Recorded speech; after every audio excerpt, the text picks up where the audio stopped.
Kematian adalah sebuah kepastian yang tak seorang pun dapat mengelak darinya. Dimanapun ia berada, kematian pasti akan datang menjemput.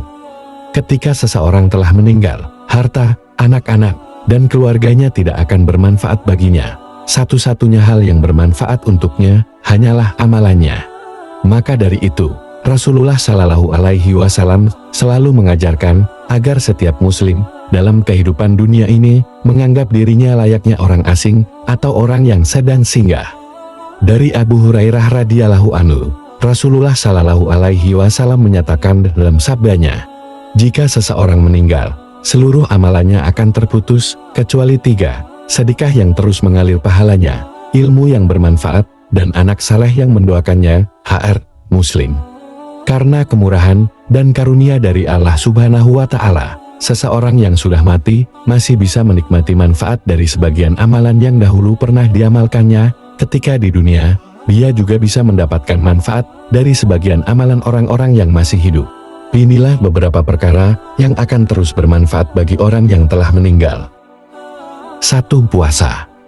Amalan pertama yang dapat dilakukan oleh orang yang masih hidup adalah mengganti tanggungan kewajiban puasa yang belum sempat diganti oleh mayit. Perkara ini disebut dengan perkara mustahab, sebagaimana yang tertuang dalam hadits. Barang siapa meninggal dan mempunyai tanggungan hutang puasa, maka walinya berpuasa untuknya. HR Bukhari. 2. Sedekah jariah, seperti wakaf dan sejenisnya. Seorang hamba akan terus mendapatkan pahala sedekah jariah yang pernah ia lakukan ketika di dunia, seperti membangun masjid, pesantren, atau jenis wakaf kebaikan lainnya. 3. Ilmu yang bermanfaat. Ilmu yang bermanfaat yang telah ia ajarkan kepada orang lain akan terus mengalirkan pahala untuknya walaupun ia telah meninggal. 4. Sedekah atas nama orang tua.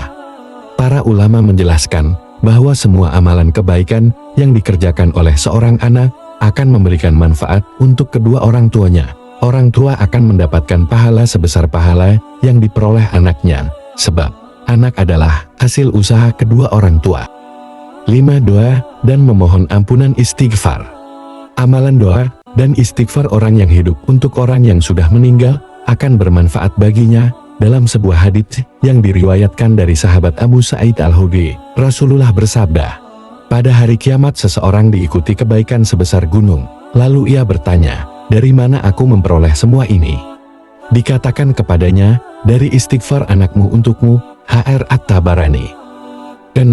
Membaca ayat-ayat Al-Quran untuk orang yang meninggal.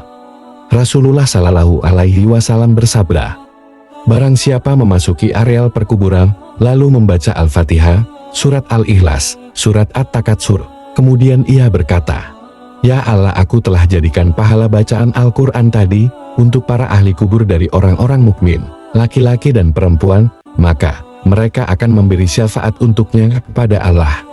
HR Abu Al-Qasim.